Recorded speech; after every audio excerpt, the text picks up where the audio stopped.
Thank you very much, Mr. Chairman, and thank you for holding this hearing. I wanted to come for several reasons.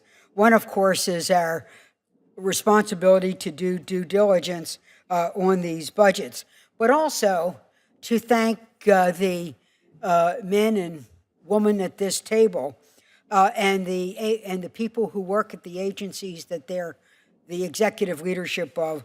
I want to thank them for their service. Each and every way and every day, our country is better and safer and our children's lives are brighter because of your leadership, your executive ability. You're trying to guide us during great times of budgetary turmoil and uncertainty, and then facing sequester, facing furloughs, facing uncertainty, and facing a rather skimpy cost of living increase. So I want to thank you. I want to thank people at each and every one of these agencies for the job that you do. And I know the other day they gave the so-called Sammy Awards for thanking people in their service, but we can't do the job that we want to do without that. Each and every one of you, we could have had a separate hearing in the work that you do, from the CDC to CMS to children and HRSA, et cetera. And, but today, because of our sense of urgency to really hold our hearings, do our due diligence, and be able to avoid a lame duck, we are working on a bipartisan, bicameral basis to restore regular order. I want to thank Senator Shelby for all of his cooperation, and then my chairs in my ranking to be able to accomplish this. Our goal is to be able to move our committees in an expeditious way and then to be able to complete our work by October 1st. It is a bodacious, audacious effort because it has not been done since 1996. Since 1996, the Congress of the United States has not completed this. So we're going to give it a go, and we're going to give it a try. I'm going to focus my time, though, with you, Mr. Greenberg. Ordinarily, I go at health and talk to CMS, talk to CDC, and talk to HRSA. But I'm going to focus on you today for two reasons. One, early childhood, and then the other, the unaccompanied children. I want to thank Senator Alexander, Senator Shelby, Harkin, and Senator Burr. We led a bipartisan effort here on children. First of all, in last year's appropriation, we put money into Head Start, and we did it by working together, and you felt that plus up. So when you say Congress did, this is the Congress that did it. This is the Congress that did it. And then, working on a bipartisan basis, we passed the Child Care Development Block Grant that had not been reauthorized, and again, over 20 years by working together. So let me get to my question. Is this budgetary request, first of all, let's go to the CDBG grant, enough resources to implement the new authorizing legislation that was passed on a bipartisan basis, particularly on the quality initiatives?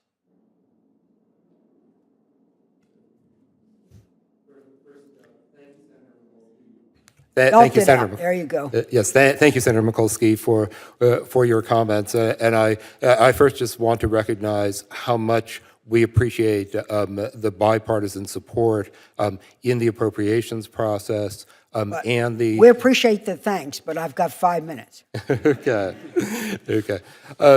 So for the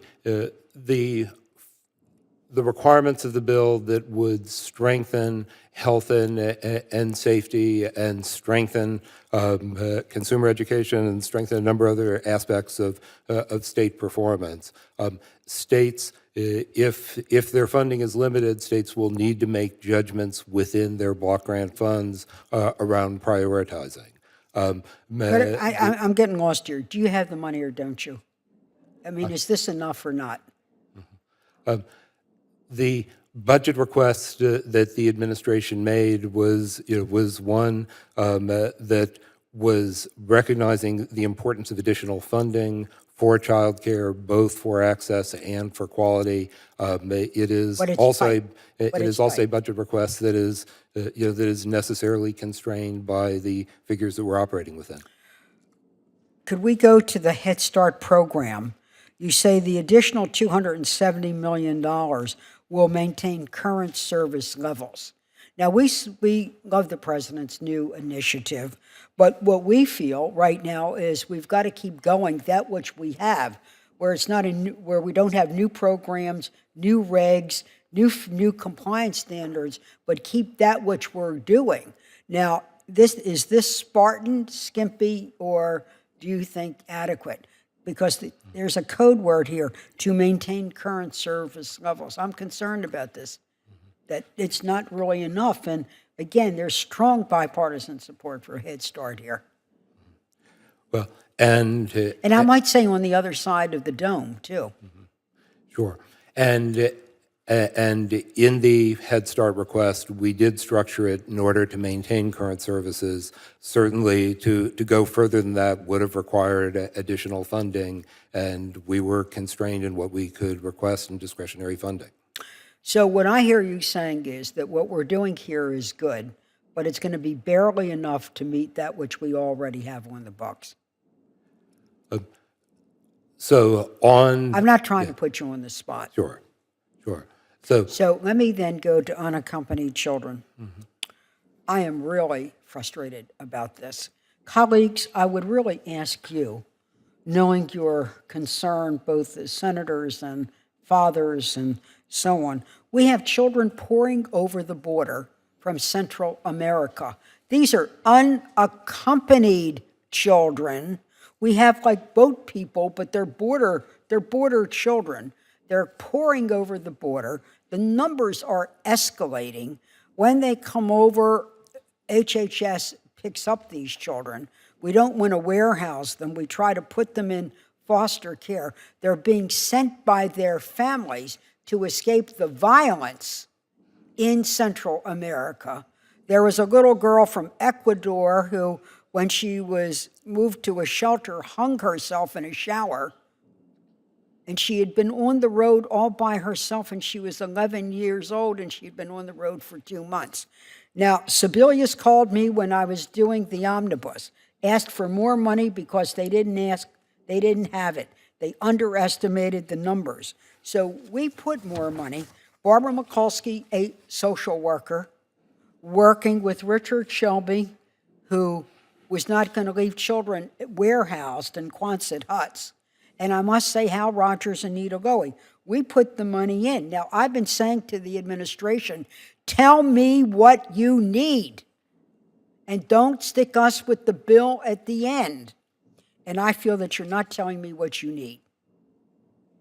I really don't feel that HHS is telling me what you need. So you've gone from, and I say this to my colleagues, please go to page 5 of the testimony. In 2011, it was 6,500 kids. In fiscal 14, it was 60,000. We've gone from 6,000 to 60,000, and everybody's saying you can't give me the numbers because you can't make the estimates. Well,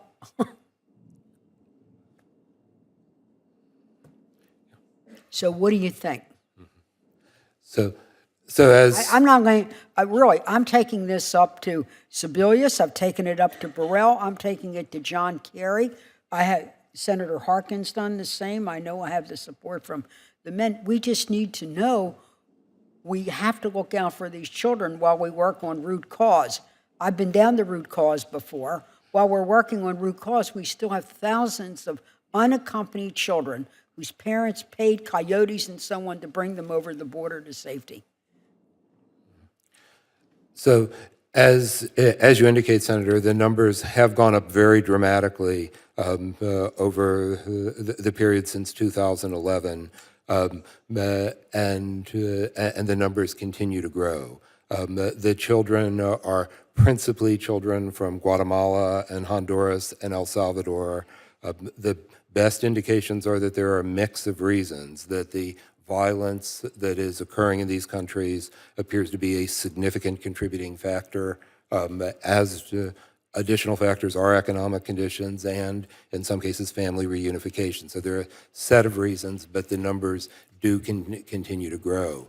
For HHS, our responsibility is Mr. when... Greenberg? Yes. I so respect you. You have such a long history of fighting poverty. But if HHS does not receive enough funding for this program, that where we have not adequate, we need real projections.